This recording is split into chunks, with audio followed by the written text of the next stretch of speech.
Mga igsoon, mga anak sa Dios.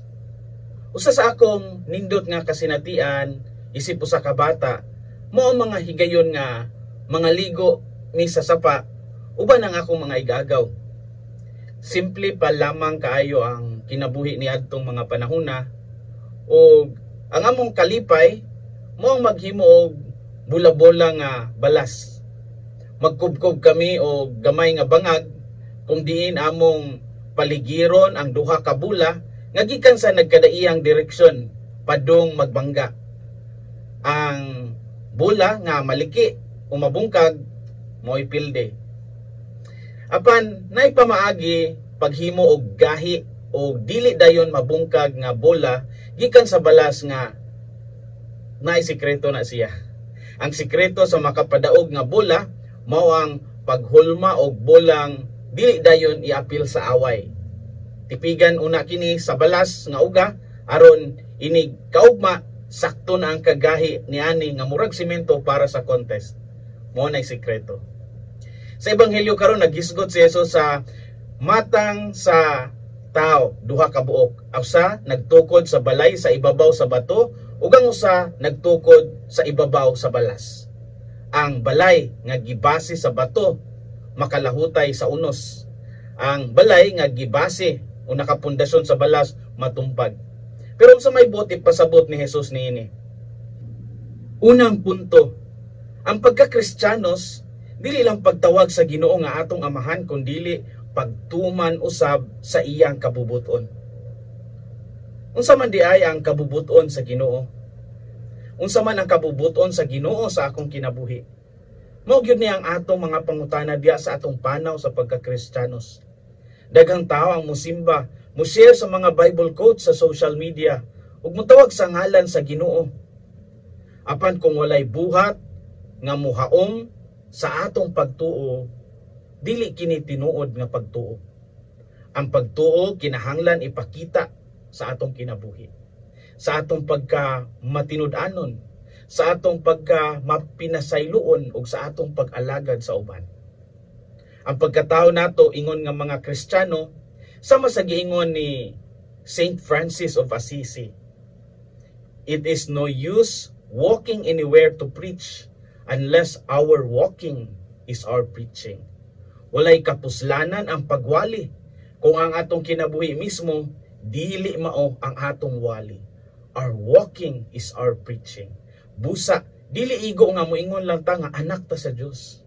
Kinahanglan ipakita nato kini sa atong mga buhat.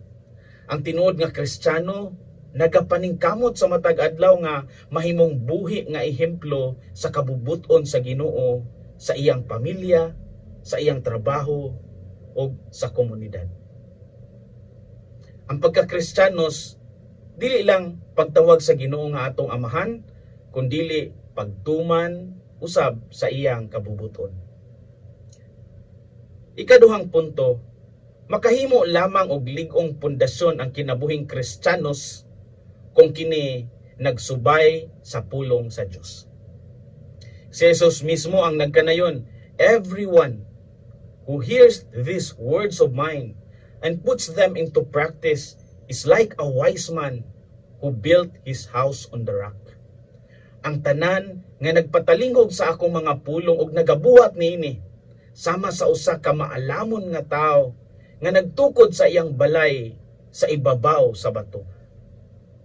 Ang kinabuhi sama sa pagtukod og balay. Adunay uban nga magpatukod dayon, ipadali og trabaho, nindot tan-awon sa gawas, pero usahay walay lig-on nga pundasyon. Moabot ang unos, mabuak ang atop, mabungkag ang pader, musulod ang tubig. Sa espiritual nga kinabuhi, mao ni ang hulagway sa mga Kristyanos nga wala nagtukod sa ilang kinabuhi diya sa pulong sa Dios. Ang bato mao ang pulong sa Dios. Kini ang tinuod nga pundasyon nga lig-on nga kinabuhi bisan pa sa mga pagsulay. Ang Kristyanos nga matinumanon sa pulong sa Dios, dili dali maluya, dili dali matintal ug dili dali mahugno. Maligon siya dili tungod kay perpekto siya, kundi tungod kay ang iyang kinabuhi gitukod sa kamatuoran nga dili matinag. Pananglitan, kung ang pulong sa Ginoo nag-ingon, forgive 70 times, 7 times. Pasaylua ang mga nakasala kanimo kapituan kapito. Ang Kristiyano nga nagtukod sa pulong sa Dios, magpili sa pagpasaylo bisan og sakit kaysa pagpabilin sa kasuko. Kung ang Biblia nag-ingon nga, do not worry about tomorrow, ayaw kabalaka sa ugma. Ang Kristiyano nga nagasalig sa pulong sa Dios, magpadayon sa paglaom bisan og naay mga kalisod nga iyang masinati. Sigon pa ni San Padre Pio, pray, hope, and don't worry. Worry is useless. God is merciful and will hear your prayer. Pag-ampo, paglaom, mag-ayaw kabalaka. Ang kabalaka walay kapuslanan. Maluluyon ang Diyos ug mutubag sa imong pag-ampo. Makahimo lamang og lig-ong pundasyon ang kinabuhing Kristiyanos kung kini nagsubay sa pulong sa Diyos. Mga igsuon, mga anak sa Diyos, maayong mangutana ta sa atong kaugalingon. Ang akong kinabuhi ba nagtindog ba sa pundasyong bato o sa pundasyong balas? Tinuod ba nga gibuhat nako ang akong gituuhan o hapaw-hapaw lang? Kung gusto ta nga ang atong kinabuhi lig-on, sa kalipay man o kasakit, tukuro nato ni sa pulong sa Ginoo. Dili lang pagpaminaw, kundi sa pagpamati o sa buhat usab. Kaysa pagkatinuod ang Kristiyanong walay pulong sa Dios, sama sa balay nga walay pundasyon. Nindot lang tanawon, kutob ra sa face value apan dali nga matumpag. Apan kung ang atong kinabuhing Kristiyano nakaangkla sa pulong sa Dios, bisan moabot ang mga unos, masaligon tang dili tabyaan sa Dios. Hinaot nga ang kasing-kasing ni Kristo maghari sa atong mga kasing-kasing.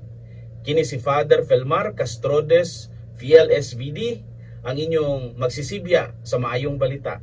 Hinumdumi ang kinabuhing Kristiyano, kinabuhi sa pagserbisyo.